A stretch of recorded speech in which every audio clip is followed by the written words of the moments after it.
सोचिए, एक ऐसा राज्य जिसकी नींव शिकारी और शिकार के बीच एक अनोखे पल ने रखी। यही कहानी है जम्मू की। तो ये कहानी शुरू होती है सदियों पहले राजा जंबो लोचन के साथ। हुआ ये कि शिकार के दौरान उन्होंने तवी नदी पर कुछ ऐसा देखा जिस पर यकीन करना मुश्किल था।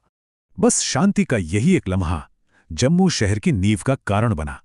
जाहिर है जंबू लोचन के बाद उनके वारिसों ने इस विरासत को और आगे बढ़ाया, जैसे बहु किला बनाना या डोगरी लिपि की शुरुआत। इन सब ने जम्मू को एक ताकतवर इलाका बनाया। तो एक के बाद एक कई शासक आए जिन्होंने जम्मू की ताकत और सीमाओं को बढ़ाया। इन्हीं में से एक थे राजा मालदेव, जिनके दौर को गोल्डन पीरियड भी कहा जाता है। फिर आए एक और बड़े शासक महाराजा रंजीत देव। इनका दौर शांति और स्थिरता के लिए जाना गया। उनके राज में इतना अमन था कि जम्मू को दारुल अमान यानी शांति का घर कहा जाने लगा। वो सिर्फ एक राजा नहीं बल्कि एक सोशल रिफॉर्मर भी थे, जिन्होंने सती प्रथा जैसी बुराइयों पर रोक लगाई। लेकिन जैसा हमेशा होता है, वक्त बदला। रंजीत देव के बाद सत्ता का समीकरण भी बदलने लगा। अब एंट्री होती है सिख साम्राज्य की, और जल्द ही जम्मू भी इसी साम्राज्य का हिस्सा बन गया।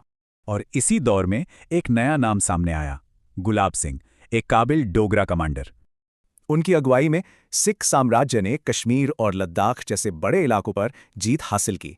फिर आया एक बड़ा टर्निंग पॉइंट, पहला एंग्लो सिख वॉर, जिसमें सिखों की हार हुई। इस हार के बाद अंग्रेजों ने एक चालाक कदम उठाया। उन्होंने सीधे गुलाब सिंह से एक डील की।